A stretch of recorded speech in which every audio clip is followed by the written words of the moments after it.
교회의 목표가 뭘까요? 교회의 목표, 특별히 한성교회 목표가 뭘까요? 제일 중요한 거는 하나님의 나라입니다. 하나님의 나라를 우리 땅에 이루어가는 것. 그러니까 여러분 교회 왔는데 여러분 안에 하나님의 나라가 없어요? 잘못 믿고 있는 거예요. 여러분 교회 왔는데 이 안에 하나님의 나라가 없어요? 잘못 믿고. 여러분 10년 지났는데 여러분 안에 하나님의 나라가 없어요? 예, 죄송한데 뭔가 믿음에 대해서 바꾸셔야 돼요. 믿음에 대해서 내가 잘못 믿고 있구나. 하나님의 나라가 여러분 안에서 항상 충만하게 있어야 됩니다. 이걸 위해서 신앙생활을 하는 거예요. 여러분 왜 선교를 합니까? 여러분 왜 선교를 합니까? 선교의 목적이 뭐예요? 내가 받은 이 하나님의 나라를 그들에게도 전해주는 거예요. 여러분 그래서 교회의 목표, 공동체가 전체 누려야 되는 목표는 과연 우리 안에 하나님의 나라가 있느냐. 그래서 제가 교회가 싸우면 안 된다고 하는 이유가 뭐예요? 싸우면 하나님의 나라가 깨지거든요. 그 안에 있는 하나님의 나라가 상처를 받거나 막 이렇게 크랙이 가면 무너지는 거예요. 그래서 제가 싸우지 마라 그러는 거예요. 교회 안에서는. 여러분 교회 안 여러분 신앙생활 왜 해요? 하나님의 나라를 경험하기 위해서. 여러분 안에 하나님의 나라가 임하기를 소망합니다. 물론 새가족일 때는, 초신자 때는 이게 하나님의 나라인지 잘 모를 때가 있어요. 그럴 수 있죠. 왜냐하면 이게 단순히 은혜 받고 찬양하고 기쁜데 이 정도에서 멈추거든요. 이게 하나님의 나라인지 뭔지 잘 몰라요. 그런데 신앙생활을 하다 보면 점점 하나님의 나라가 이제 형태를 잡아가기 시작하죠. 이게 하나님의 나라구나. 우리가 말씀대로 살고 하나님의 뜻에 살고 성령의 충만함을 살 때 여러분 우리 안에서 뭔가 이제 하나님의 나라가 구체화돼요. 그러면 내가 받은 이 하나님의 나라를 어떻게 하고 싶어요? 갑자기 이제 저 사람에게도 주고 싶거든요. 그게 전도가 되는 거예요. 그럼 왜 전도를 못해요? 전도를 못하는 이유가 뭐예요? 우리 안에 하나님의 나라가 없는 거예요. 옛날에는 있었는데 다 소실된 거예요. 그러니까 내가 전해줄 뭔가 능력이 없는 거예요. 교회만 겨우 다니는 거지 내 안에 충만한 하나님의 나라가 없기 때문에 별로 전해주려고 해도 내가 뭘 전해주지? 그냥 똑바로 살라고 말을 해야 되나? 그냥 똑바로 삽시다, 착하게 삽시다 이렇게 해야 되나? 힘이 없는 거예요. 능력이 없으니까. 근데 내가 하나님의 나라를 가지면 어떻게 해요? 예수 믿으면 이렇게 좋아요 하고 하나님의 나라를 전하기 시작하게 되는 거죠. 교회 공동체 목표와 능력이 어디에 있다고요? 하나님의 나라에 있음을 믿으시기를 바랍니다. 할렐루야. 네. 물론 여기서 신학적으로 좀 어려운 말인데, 그래서 어떤 분이 선교를 많이 하시는 분들이 하나님의 나라를 확장하자, 하나님의 나라를 이루자 이런 표현들을 많이 쓰지만 신학적으로는 올바른 표현은 아닙니다. 인간이 하나님의 나라를 이끌어올 수는 없거든요. 하나님의 나라는 임하는 거죠. 다만 그 하나님의 나라가 아무에게나 임하는 게 아니라는 거예요. 아무나 선교에 참여할 수 있는 것도 아니라는 거예요. 누구에게? 그 하나님의 나라가 이미 임한 사람과 임한 교회에게 나타나는 거예요. 그래서 하나님의 나라가 충만한 교회가 선교를 하는 거예요. 우리 한성교회가 그런 교회 되기를 소망합니다. 그래서 우리가 하나님의 나라, 그래서 제가 잘 쓰는 표현 중에 오늘 기억하실 거 어려운 신학적인 단어 하나, 바실레이야. 몇 번 말씀을 드려서 다 아시겠지만 바실레이야. 이 바실레이야, 우리가 보통 하나님의 나라를 헤븐이라고 표현하거든요. 이건 전통적인 표현에서 하나님의 나라예요. 오늘날 신학에서는 하나님의 나라를 그렇게 표현하지 않죠. 그러면 헤븐이면 제가 비행기 타고 이번에 올라갔더니 거기서 하나님의 나라를 맛봤을까요? 니카를 가면서 지옥을 맛봤습니다. 지옥을. 너무 추워가지고 옷을 막 껴입고 막 갔는데도 추워가지고 막 벌벌벌 떨고 막 이를 득득득 떨고 갔거든요. 거기가 헤븐이에요, 아니에요? 전통적 입장에서 우리가 하나님의 나라를 뭐라고 그래? 하늘나라라 그러잖아요. 하늘나라라 그러잖아요. 거기가 하늘이에요. 지금 제가 천국을 갔다 왔잖아요. 물리적으로. 근데 거기가 하나님의 나라, 하늘나라예요, 아니에요? 하늘나라예요, 아니에요? 아니잖아요. 옛날에는 그렇게 생각했단 말이에요. 전통적으로는 보통 우리가 하나님의 나라, 그래서 요즘에 하늘나라라는 표현을 잘 안 쓰죠. 우리가 어떤 의미로 쓰는지는 알지만 하늘나라라는 표현을 안 쓰잖아요. 우리가 단어가 굉장히 중요해요. 언어, 신학적인 용어가. 하늘나라라는 표현을 잘 안 쓰고 하나님의 나라라는 말을 쓰죠. 만약에 저기가 하나님의 나라가 하늘나라가 하나님의 나라면 저는 이미 갔다 왔잖아요. 몇 번 갔다 왔단 말이에요. 아니죠. 아니란 말이에요. 하나님의 나라는 어디 있대요? 궁극적인 그 나라가 있겠지만 하나님의 나라는 어디가 있대요? 여기 있다 저기 있다가 아니라 어디 안에 있느니라? 너희 안에 있느니라 그랬단 말이에요. 누가복음에. 그래서 하나님의 나라를 궁극적인 천국을 가는 사람은 실질적으로 그 안에 하나님의 나라가 있는 사람이 가는 거예요. 모르겠는데요. 막연히 누가 가겠지. 이게 아니라 지금 우리 안에 하나님의 나라를 누리고 있는 사람이 천국 가는 거예요. 여러분 안에 하나님 나라 있기를 소망합니다. 여러분 천국 간다고 했는데 지금 안에 하나님의 나라가 없어요. 갈 수 있어요, 없어요? 없어요, 여러분.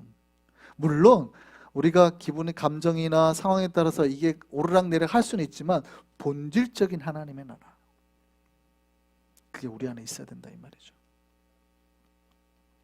그거가 바실레이에요. 하나님의 바실레이아는 뭐냐면 정확하게 따지면 하나님의 통치 영역. 이게 이제 바실레이아, 그게 천국의 개념입니다. 하나님의 말씀이 이루어지는 지역까지가 하나님의 나라라는 개념이에요. 이게 바실레이아인데, 그러니까 한 사람이 하나님 말씀 앞에 순종하고 살아가면 그 안은 여기는 바실레이아가 됐죠. 그럼 옆에 있는 사람이 하나님 말씀 앞에 순종하며 나아가면 거기가 천국이 됐잖아요. 하나님의 통치 영역, 바실레이아가 됐죠. 이해되세요? 이게 이해 안 됐어요? 자, 뉴욕의 스테인마다 주법이 다르죠. 자, 여기 시내에서는 여기에서는 라이턴 하면 안 되죠. 빨간불에. 근데 롱아일랜드 가면은 빨간불에 라이턴 해도 되죠. 한국은 가면 빨간불에 라이턴 해도 되죠. 그죠? 이게 무슨 말인지 아시죠? 운전하시는 분들 이해하시죠? 뉴욕은 그린라이트에만 라이턴 할 수 있어요. 주마다 법이 다르죠. 그러면 내가 롱아일랜드를 가가지고 라이턴 하면 불법이 아니라 시리에서 라이턴 하면 불법이 되죠. 자, 그럼 무슨 영역을 받는 거예요? 그 지역의 법의 통치를 받잖아요. 여기에서는 불법이 되지만 저쪽 가면 불법이 안 된다는 말이에요. 이 지역의 통치를 받죠. 바실레이아가 그런 개념이라고요. 하나님의 통치 영역, 말씀이 지배되고 역사되는 세상, 이 교회를 바깥을 벗어나면 우리가 여기 안에서 다 쉐어하고 나누고 했던 법이 있단 말이에요. 하나님의 법. 근데 세상에 나가면 그 법이 통하지 않아요. 다 자기 욕심대로 가져가려고 그래요. 그러면 하나님의 나라는 뭐예요? 하나님의 말씀이 통치되는 영역, 이거를 바실레이아라 그런단 말이에요. 오늘날에는 하나님의 나라의 개념을 그래서 하늘나라나 막연한 개념으로 생각하지 않고 말씀이 저 사람에게 지금 역사되고 있느냐, 통치되고 있느냐, 하나님의 나라가 저 사람에 임하고 있느냐를 본단 말이에요. 그러니까 말씀대로 안 살고 자기 막 하면 그 사람 안에는 하나님 나라가 있어요, 없어요? 죄송한데 없단 말이죠. 목사가 보기에는 저 사람은 지금 하나님의 나라를 소유하고 있지 못하고만 이렇게 보는 거예요. 욕심대로 살고 이기적으로 살고 막 이러면 하나님의 통치 영역이 그 사람 안에서는 그러니까 맨날 티켓을 끊는 거예요. 지금 자기가 하나님의 티켓을 계속 끊는데 모르는 거죠. 그게 이제 바실레이아라 그런단 말이죠. 우리 안에 하나님의 역사 바실레이아가 이루어지기를 소망합니다. 우리가 선교를 하잖아요. 그럼 뭘 선교하는 거예요? 바로 그거예요. 하나님의 말씀이 이 땅에서도 동일하게 이루어지기를 바랍니다. 당신이 하나님 말씀을 믿고 변화되기를 바랍니다. 이게 선교예요. 자, 그럼 우리가 하나님의 나라를 세우려면 하나님께서 일하시는 방식을 알아야 됩니다. 여러분, 하나님의 나라를 하나님께서 세우기 위해서 막 강제력을 동원하지 않아요. 바이 포스 하지 않는단 말이에요. 힘으로만 하나님 밀어붙이지 않아요. 잘. 하나님께서 믿음이라는 걸 우리에게 주실 때 우리에게 막 강제적으로 믿음이라는 걸 막 밀어넣지 않는다는 얘기예요. 이게 하나님이 사실 일하는 방식입니다. 이게 이제 우리에게 때로는 어렵게 느껴질 수 있어요. 여러분, 쉽게 하면 하나님께서 태어날 때부터 우리 마음속에 믿음이라는 걸 그냥 심어 놓으면 컴퓨터 살 때 그 안에 뭔가 칩을 넣어주는 것처럼 우리 안에 믿음이라는 걸 심어주면 놓으면 좋잖아요. 그럼 우리가 믿음을 배신하거나 불신하거나 이럴 필요가 없잖아요. 우리가 생각하기엔 쉽단 말이죠. 근데 하나님이 그렇게 하지 않으시죠. 그렇게 하지. 물론 처음에는 있었습니다만 이게 신학적으로는 이제 원죄 이후에 우리가 죄를 범치 않을 자유를 상실했다 뭐 이렇게 씁니다만, 어쨌든 하나님께서 우리 안에 믿음이라는 것을 강제적으로 심어놓지 않으셨어요. 그 이유에 대해서는 제가 여러 번 말씀을 드렸지만 뭐 다 아시겠지만 제가 다시 한번 간략히 설명을 드리겠습니다. 이거는 하나님께서 에덴 동산에 선악과를 두신 이유하고 똑같아요. 많은 사람들이 질문하죠. 왜 하나님이 에덴 동산에 선악과를 둬가지고 아담을 유혹하게 만드셨습니까? 애초에 선악과를 안 뒀으면 아담이 안 따먹어가지고 죄를 안 범했을 거 아니에요. 이런 질문을 되게 많이 하거든요. 그러니까 하나님께서 일부러 아담을 유혹해서 죄를 범하게 한 게 아니냐라고 반문하는 겁니다. 아예 죄를 지을 걸 하나님이 아셨잖아요. 아담이 그걸 따먹을 걸 아셨잖아요. 그러면 죄를 짓지 못하도록 했으면은 아담이 죄를 짓지 않았을 거 아니에요. 아담이 죄를 지은 건 하나님 책임이다. 이렇게 질문을 하는 거예요. 이게 맞아요, 틀려요? 그러니까 이 얘기는 무슨 얘기냐면 하나님이 믿음이라는 걸 강제적으로 우리에게 줘서, 선함이라는 우리에게 강제적으로 줘서 죄를 못 짓게 하면 되잖아. 근데 왜 죄를 짓게 만들어 놓고 죄 졌다고 우리를 혼내는 거야? 이렇게 질문하는 거란 말이죠. 이 말이 맞아요, 틀려요? 그러니까 우리가 죄를 지은 건 누구 책임이다? 하나님 책임이다. 자꾸 그런단 말이죠, 사람들이. 하나님이 죄 짓게 우리를 자유하게 만들어 놔놓고 죄 지었더니 잘못했다고 때려. 에덴 동산에 애초에 그걸 안 만들어 놨으면 안 따먹었겠지. 만들어 놓고 따먹었다니까 따먹었다고 또 혼내. 하나님 나쁜 거야. 이렇게 말한단 말이죠. 이게 맞아요, 틀려요? 제가 굉장히 설명 여러 번 했잖아요. 이건 말도 안 되는 질문이라고. 하나님이 우리를 누구로 창조하셨어요? 당신의 자녀로. 그래서 당신의 자녀이기 때문에 뭐가 있어요? 하나님의 형상대로, 쉐입과 이미지대로 만드셨다. 여러분, 이게 굉장히 창세기에 중요한 거예요. 우리는 누구를 따라서? 하나님의 형상대로. 이한이가 누구 닮았어요? 저 닮았어요? 이상하지? 저를 닮으면 되게 이상한 거예요. 이한이는 누구 닮은 거예요? 이면식 집사님 닮은 거예요. 이면식 집사님의 쉐입과 이미지가 그 아이에게 그대로 들어간 거예요. 자녀이기 때문에. 우리가 하나님의 형상대로 창조됐다는 거는 하나님의 자녀라는 거예요. 그대로 딱 판을 박았다는 거예요.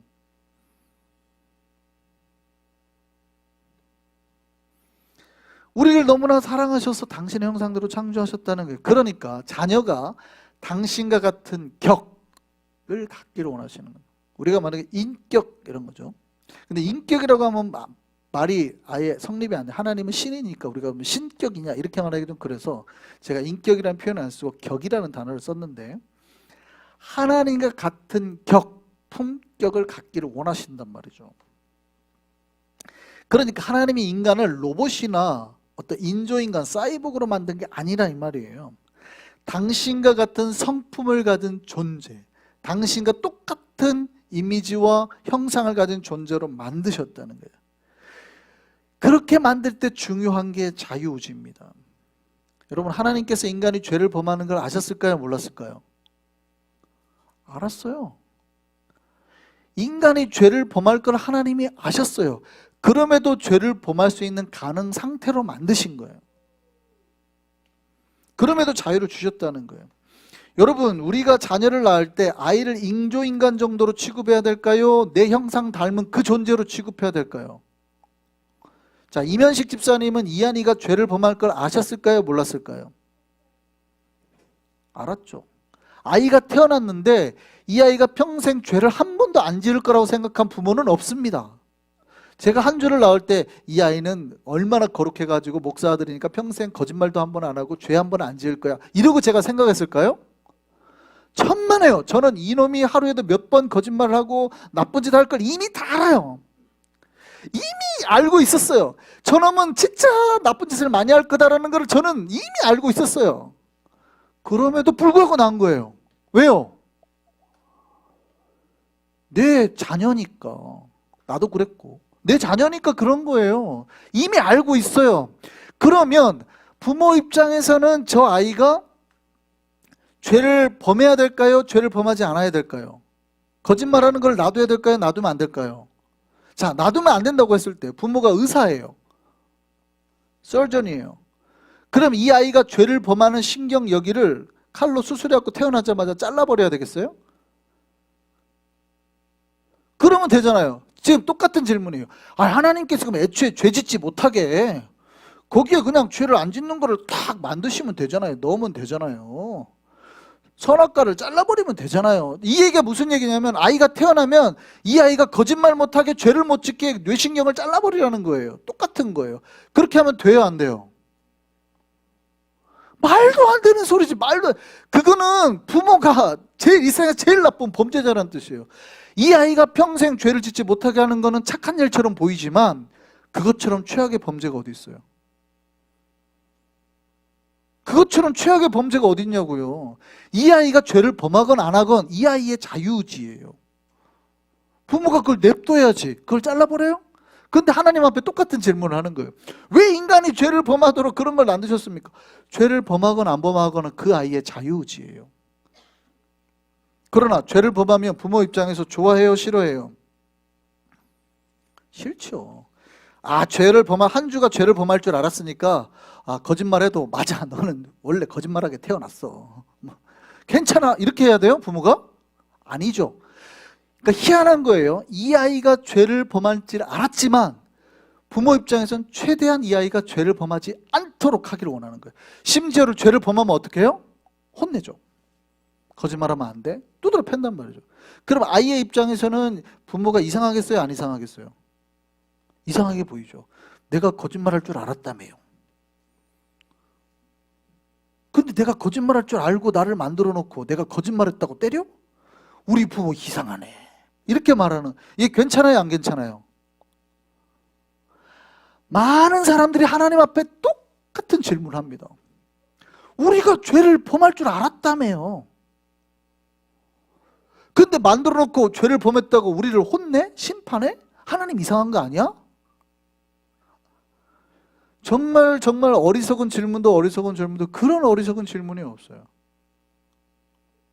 그러니까 왜 창조가 되었는지, 그러니까 자기가 인조인간이나 로봇인 줄 아는 거예요, 인간들이. 인간은 뭐예요? 하나님의 형상대로, 하나님의 자녀로 창조됐다. 어느 부모가 자녀한테 그렇게 할 수 있겠냐고요. 하나님은 뭘 하지 않는다고요? 믿음을 강제하지 않는다고요. 이게 신앙생활 할 때 굉장히 중요합니다. 믿음을 하나님이 어떻게 하지 않아요? 우리 속에 애초에 심어놓거나 강제하지 않아요. 우리 스스로가 하나님의, 그러니까 부모가 하지 말라 그러면 그 말씀을 듣고 따르기를 원하시는 거예요. 믿음을 받아들여서 순종하기를 원하시는 거예요. 여러분, 그래서 우리가 끝까지 주님 앞에 죄와 싸우고 믿음을 지키고 나아가고 승리를 해야 되는 겁니다. 우리 안에 이 역사가 있기를 소망합니다. 다만 그러면 하나님의 나라는 누가 세우는 거냐? 하나님의 나라를 보면 에덴 동산의 나중에 역사를 보면 두 부류로 나누죠. 같은 아담의 자손이었지만 하나님의 말씀을 끝까지 그러면 받아들이고 순종한 믿음의 계보가 있고, 불순종하고 나아가고 했던 가인의 계보가, 죄인의 계보가 있잖아요. 그럼 하나님의 나라는 어느 계보를 통해서 역사가 돼요? 믿음의 계보를 따라서. 그 얘기는 뭐냐면 하나님의 그 말씀을 믿고 믿음을 가진 사람들을 통해서 하나님의 나라가 역사가 된다 이 말이죠. 하나님의 나라는 그렇게 아버지의 뜻을 알고 그 뜻에 순종하는 사람들에서 전파가 되는 거예요. 다시 한번 말씀드리지만 주님의 나라는 아버지가 강제로 믿게 하는 게 아니라 주님을 믿고 신뢰하는 사람들에 의해서 전파가 된다. 하나님께서는 아브라함을 부르시고 모세를 세우시고 예수님께서 12제자를 부르셔서 그들에게 믿음을 세우시고 복음을 전파하게 하신 거예요. 아브라함도 없는데 모세도 없는데 제자들도 없는데 하나님이 강제로 막 믿게 한 게 아니란 말이죠. 천사들을 보내서 믿게 한 게 아니죠. 그래서 우리가 찬송가 중에 그거 있죠. 주에게 부탁하신 일 누구도 흠모하겠네? 누구도 흠모하겠네? 천사도 흠모하겠네. 주에게 부탁하신 게 뭔데요? 그게 무슨 찬양이에요? 주에게 부탁하신 게 뭐예요? 모르세요? 그 선교 찬양이잖아요. 전도 찬양이잖아요. 주님에게 내게 부탁하신 게 뭐냐면 땅끝까지 이르러 복음 증거하라는 거예요. 주에게 부탁하신 일 천사도 흠모하겠네. 복음 증거를 누가 안 하는 거예요? 천사가 안 하는 거예요. 복음 증거를. 만약에 그렇게 할 것 같으면 하나님께서 간단하게 천사들을 시켜가지고 다 예수 믿게 하면 되지요. 근데 그렇게 안 하신다는 거예요. 누구를 통해서? 인간을 통해서, 사람을 통해서 하셨다는 거예요.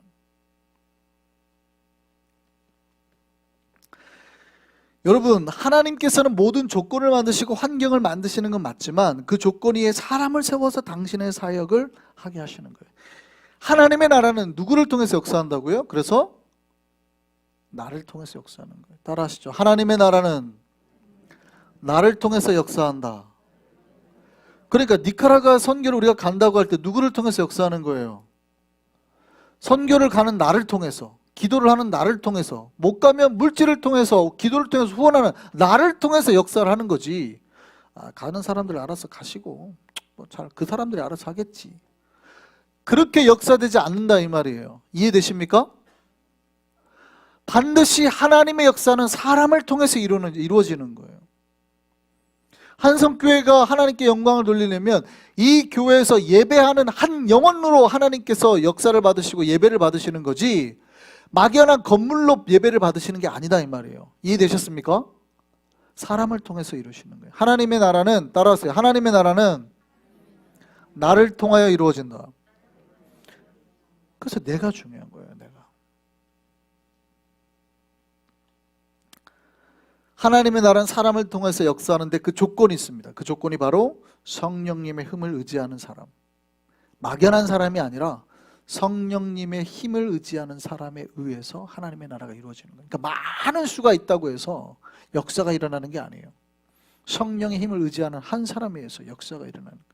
근데 우리가 그 각자 한 사람 한 사람 되기를 소망합니다. 오늘 본문에 사사기에 등장하는 사사 중에 첫 번째 사사 온니엘이 등장합니다.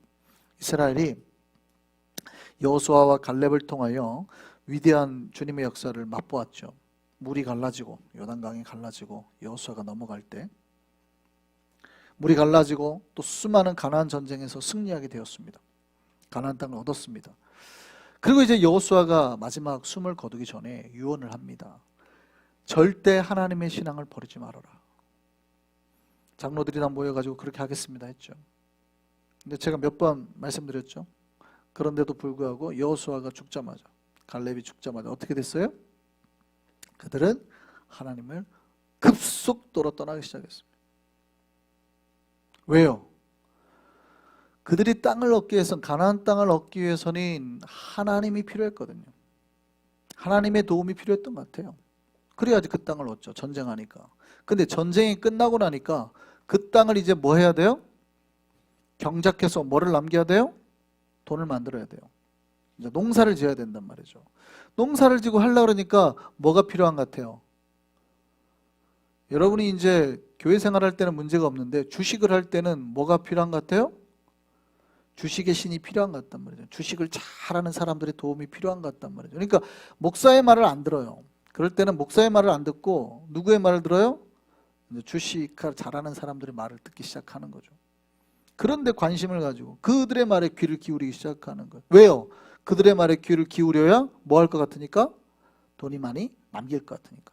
똑같은 원리예요. 간단해요. 이스라엘 백성들이 가나안 땅을 얻기 위해서는 여호수아의 말을 잘 따라야 될 것 같아요. 근데 땅을 얻고 나니까 그 땅에서 농사하고 잘하고 잘 살려고 같으니까 아무리 이제 여호수아가 뭐라고 해도 잘 안 들어요. 뭐예요?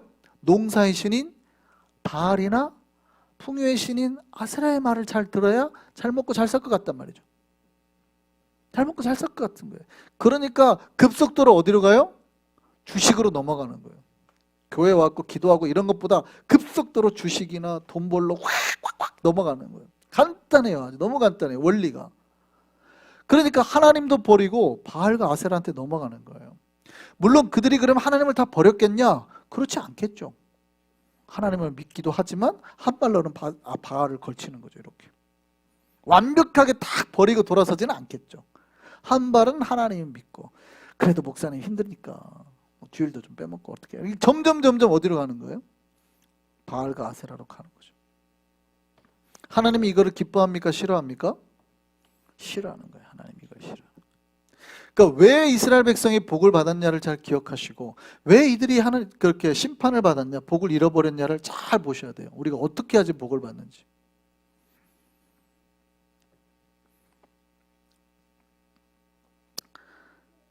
하나님께서는 당신을, 오늘 본문의 직전의 이야기가 그겁니다. 이스라엘 백성이 가나안 족속과 문화가 섞이고 하면서 우상을 믿고 그들을 따라가기 시작했습니다. 하나님께서는 당신을 버린 백성을 두지 않으시고, 마치 자녀가 범죄했을 때 그냥 두지 않은 것처럼, 혼내는 부모인 것처럼 똑같아요. 이스라엘이 바알과 아세라를 신상을 믿고 따라가니까 하나님께서 메소포타미아의 왕 구산 리사다임을 들어가지고 이스라엘을 때리기 시작. 메소포타미아의 왕이 어디냐면, 우리가 티그리스강, 유프라테스강 그 사이가 이제 메소포타미아잖아요. 그러니까 강력한 제국이에요. 당시에 굉장히 먼 지역이지만 티그리스강, 유프라테스강 그 지역에서 강력한 제국을 만들었던 구산 리사다임이 와서 가나안 땅을 치게 한 겁니다. 오늘날로 따지면 이란, 이라크 지역이죠. 그 지역 사람들이 제국이 만들어서 이스라엘 땅을 치게 한 거예요. 그게 구산 리사다임이에요. 그래서 강력하게 그 이스라엘 땅의 굳건한 지역을 차지했던 이스라엘이 지게 되는 거죠. 몇 년 동안? 8년 동안. 오늘 본문에 몇 년이라고 되어 있어요? 8년 동안 지배를 받게 되는 겁니다. 그러니까 어떻게 해요? 예상치 못하게 돈이 나가기 시작하죠. 예상치 못하게. 왜 예상치 못하게 돈이 나가요? 착취를 당하니까. 갑자기 내가 농사를 지어가지고 풍요액으로 바알과 아세라를 따랐더니 하나님 믿을 때보다 2배가 더 좋아졌어요. 그러니까 사람들이 어떻게 생각해요? 역시 바알과 아세라를 믿으니까 돈이 2배가 됐네 하고 막 기뻐한단 말이죠. 그러니까 바알과 아세라를 따랐더니 실제 돈이 2배가 돼요. 그러니까 바알과 아세라, 역시 하나님 믿을 때보다 바알과 아세라를 믿을 때가 더블이 됐네. 그러니까 어떻게 해요? 하나님께서 딱 구산 리사다임을 들어가지고 때리니까 어떻게 해요? 착취를 해가는 거죠. 싹 전쟁으로. 그러니까 더블이 됐는데 그게 어떻게 돼요? 20%밖에 안 남는 거죠. 잘 생각하셔야 돼요. 우상을 따라가면은 물질이 생겨요, 안 생겨요? 생깁니다. 그게 이제 우리를 항상 헷갈리게 하는 거예요. 여러분, 우상을 따라가면 재물이 생겨요. 그 순간에 더블이 된단 말이죠. 그런데 그렇게 가가지고 하나님이 냅둬요, 안 냅둬요? 안 냅두죠. 바로 때려버리죠. 그래가지고 어떻게 해요? 예전보다 더 나쁘게 절반 이상 깎아버리죠. 100%에서 200%가 됐는데 하나님께서 50%를 150%를 가져가고 50%만 남게 딱 만들어버린단 말이에요. 이놈들 봐라. 그러니까 잘된 거예요, 잘못된 거예요? 잘못된 거죠. 근데 사람들은 그걸 알아요, 몰라요? 잘 몰라요. 왜냐하면 어쨌든 바알과 아세라를 가서 200%가 됐잖아요.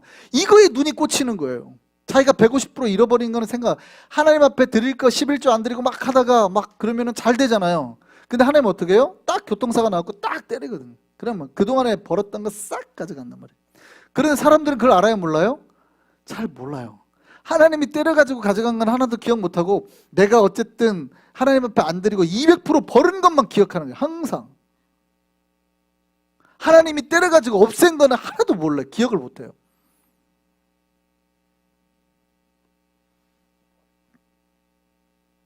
하나님께서 그렇게 하셨다는 거예요. 나중에 언제 알았대요? 이스라엘 백성이 8년 지나고 알았대요. 8년 지나고. 8년 동안 그렇게 했더니 뭔가 계산이 안 맞네. 아하, 우리가 실수했구나. 8년 지나고 알았대요. 물론 8년 지나고도 깨닫지 못하는 사람들이 있을 수 있는데 깨닫기를 소망합니다. 8년 만에 회개했대요. 8년 만에. 이스라엘 백성이 8년 동안 뭔가 두드러맞고 뭐가 이상한데 계산이 안 맞는데 하고 그때 회개했대요. 아이고 하나님 죄송합니다. 기억해야 될 거는 하나님은 자비로우시다는 거예요. 여러분 죄를 범했을 때 빨리 하나님 앞에 회개하고 돌아오면 하나님께서 회복시켜 줍니다. 그러니까 가장 빠른 방법은 내가 잘못됐다는 걸 깨달았을 때 돌아오는 그 타이밍이 가장 빨라요. 그때부터 다시 회복되는 거예요. 이스라엘 백성이 하나님께 회개했을 때 하나님께서 한 명의 구원자를 세우셨는데 그 사람이 바로 온니엘입니다. 온니엘. 이스라엘의 첫 번째 사사. 앞으로 우리가 사사기 계속 사사를 살펴볼 텐데 이스라엘의 첫 번째 사사가 누구라고요? 기억하시기를 바랍니다. 온니엘의 뜻은 하나님은 힘이다, 하나님은 능력이다 이 뜻입니다. 세상 사람들이 바알과 아세라가 힘이라고 생각하고 능력이라 생각했을 때 온니엘만큼은 하나님이 힘이요 능력이라고 생각한 거예요. 바알과 아세라가 힘이라고 생각했더니 자기가 생산한 거에 더블이 됐잖아요. 내가 버는 돈에 더블이 됐잖아요. 그러니까 사람들은 계속 그것만 생각하고 좋다고 생각하는 거예요. 그런데 온니엘은 아니다는 거죠. 잘 생각해라. 하나님한테 그렇게 안 했더니 니네가 두드려 맞아서 뺏긴 게 더 많아. 잘 봐. 제가 쉽게 그냥 수치로 말씀을 드리는 거예요. 꼭 그렇다는 게 아니라. 온니엘은 하나님만 믿었습니다. 온니엘은 누구냐면 갈렙의 조카입니다. 갈렙의 조카. 어디 나오라도 나오지만 이 갈렙의 조카가 결국 나중에 갈렙의 사위가 되죠. 그죠? 갈렙의 조카가 결국 나중에 갈렙의 사위가 됩니다. 자, 갈렙의 사위가 되는 사건이 있었어요. 앞에 보시면 아시겠지만 헤브론 옆에 드빌이라는 지역이 있는데 거기에 아낙 자손이 살고 있었거든요. 거인, 아낙은 거인이라고 그랬죠. 갈렙이 그럽니다. 그 땅을 점령하기 너무 어려우니까 누가 저 땅을 차지할 거냐. 차지하는 자에게 내 딸을 주겠다. 온니엘이 제가 나가겠습니다. 드빌을 차지하죠. 그랬더니 갈렙의 딸이 굉장히 영특해가지고 우물도 주세요 아버지 해가지고 우물까지 싹 가져가죠. 굉장히 영특한 적인데 그래서 온니엘이 바로 그 지역을 다 가지게 됩니다. 온니엘이 이 구산 리사다임의 손에서 이스라엘 백성 싸워가지고 그 땅에 평화를 가져오는데 놀랍게도 몇 년의 평화를 가져오냐면 40년의 평화를 가져옵니다. 할렐루야. 여러분 이게 무슨 말인지 아시겠어요? 지금 잘 생각해 보세요. 나라의 전 세계 구도를 생각해 보세요. 이스라엘이 조그만했죠. 누구랑 싸웠다고요? 이란, 이라크 그 대제국하고 싸웠다고요. 이길 수 있어요, 없어요? 이길 수 있어요, 없어요? 없죠. 근데 하나님께서 함께 하시니 어떻게 해요? 이겼는데 몇 년간 평화가 와요? 40년 동안 평화. 할렐루야. 여러분 40년 평화가 적은 게 아닙니다. 여러분 6.25 터져가지고 40년 지났다고 생각해 보세요. 40년 뒤에 사람들은 전쟁도 다 잊어버려요. 후손들은, 아이들은 지금 전쟁이 일어나는지 잘 모르잖아요. 잘 몰라요. 40년이 지났다고요. 여러분 우리나라가 중국과 싸워서 이길 수 있어요, 없어요? 이겼다니까요. 근데 중국이 재침략을 안 하고 몇 년 동안 평화가 와요? 40년 동안 평화가 와요. 대단해요, 안 대단해요? 대단하죠. 우리가 러시아하고 싸워서 이겨요? 몇 년 동안 평화가 와요? 40년 동안. 하나님이 함께 하시면 이룰 줄 믿습니다. 그러니까 우리에게 평화가 일어나고 우리에게 복이 임하는 것은 우리가 누구를 따를 때? 하나님을 따를 때 일어나는 것임을 믿으시기를 바랍니다. 인간이 자꾸 자기의 머리를 쓰면 어떤 일이 발생해요? 그 순간은 잘 되는 것처럼 보이지만 결국 하나님께서 어떻게 해요? 치신단 말이에요. 여러분 그럼 온니엘이 어떻게 하나님께 쓰임받게 됐을까요? 오늘 본문은 온니엘이 하나님께 쓰임받은 이유를 기록하고 있습니다. 사사기 3장 10절 말씀 한번 보시죠. 같이 한번 읽겠습니다.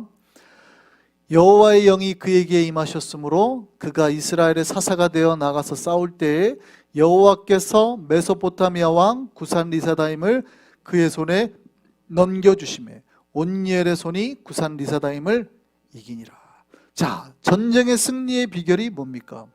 전쟁의 승리의 비결이 뭐예요? 하나님께서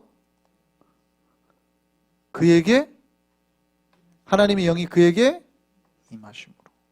여러분 꼭 기억하시기 바랍니다. 하나님의 나라는 누구를 통해서 사용되신다고요? 사람을 통해서. 근데 어떤 사람? 성령에 충만한 사람. 그 한 명을 통해서 하나님의 나라 역사가 일어난다고요. 우리가 그 충만한 사람이 되어야 된다 이 말입니다. 제가 삼손 이야기할 때 항상 했던 말이 있어요. 많은 사람들이 목사님들까지도 헷갈려요. 삼손의 힘의 비결이 어딥니까? 어디래요? 제가 어렸을 때부터 들었던 설교예요. 삼손의 힘의 비결이 어딥니까? 어디래요? 자꾸 머리라고 그런단 말이에요. 자꾸 머리라고 그런단 말이에요. 삼손의 힘의 비결이 머리예요? 아니에요. 성경을 다시 읽으셔야 된다고요. 삼손의 힘의 비결이 머리가 아닙니다. 머리는 뭐예요? 나실인의 약속일 뿐이에요. 증표일 뿐이에요. 내가 세례받았다는 그 표현뿐이지 내가 세례받아서 능력이 일어나는 게 아니라고요. 내가 하나님의 역사를 일 때는 지금 내 안에 함께 하시는 성령이 함께 할 때 능력이 나타나는 거예요. 여러분, 그래서 사사기를 나중에 보라고요. 삼손을 보면 삼손이 능력을 일으킬 때마다 반드시 그 앞에 뭐라고 되어 있냐면 하나님의 영이 삼손에게 임하사, 이렇게 되어 있다. 할렐루야. 여러분이 주님의 나라의 영광을 위해서 일을 할 때 기억하셔야 될 게 있어요. 무엇로 일을 해야 되냐? 성령의 충만함을 가지고 일을 해야 된다. 내가 하나님 앞에 영으로 붙잡힌 바 되지 못하면 하나님의 나라는 무너지는 거예요. 그렇게 성령의 충만하지 못한 사람이 일하려고 하면 할수록 자꾸 문제가 일어나는 거예요. 성령의 충만함으로 사역하기를 소망합니다. 제가 이제 니카라과 우리 같이 하는 목사님이 있는데 그 목사님이 계속 니카라과 하라는 거예요. 교회가 작아요. 그 교회가 재정이 마이너스였대요. 어떻게 사역하셨어요? 제가 말씀드렸죠. 니카라과 26만 불짜리 선교센터를 그 교회가 해가지고 지었다고. 그런데 몇 분한테 다른 분한테 말씀드렸나 봐요. 그럼 어떻게 교회가 재정도 마이너스인데 교회가 어떻게 그렇게 하셨어요? 그랬더니 자기 교회가 그렇게 마이너스고 건물도 없어요. 그 교회는 빌려 쓰는 거예요. 미국 교회. 근데 지금까지 니카라과 선교를 한 20년 했는데 하나님이 선교를 하니까 복을 주시는데 놀랍게 선교를 했는데 사람들은 안 늘더래요. 근데 거기에 계속 니카라가 선교를 했더니 하나님이 그때부터 재정을 채워주시는데 마이너스된 재정이 플러스가 됩니다. 아니 어떻게 그렇게 돼요? 놀랍게도 플러스가 된 이유가 뭐겠어요? 나한테 반문을 하더라고요. 그러니까 어떻게 교인들이 그래요? 막 헌금을 해요? 헌금하라고 누가 교인들이 헌금하나 요즘에. 그럼 어떻게 됐어요?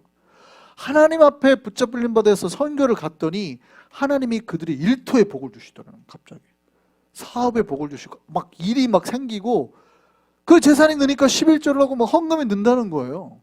할렐루야. 자손이 잘 되고 갑자기 자손들이 막 잡을 얻게 되고 뭐 이런 일이 계속 벌어지니까 여러분 우리가 성령에 붙들림 바 되어서 일을 하면 하나님이 복 주실 줄 믿습니다. 신자들은 그걸 믿는 거예요. 그거. 우리 아이들이 잘 돼요? 우리가 어떻게 하면 잘 돼요? 부모 할 수 없죠.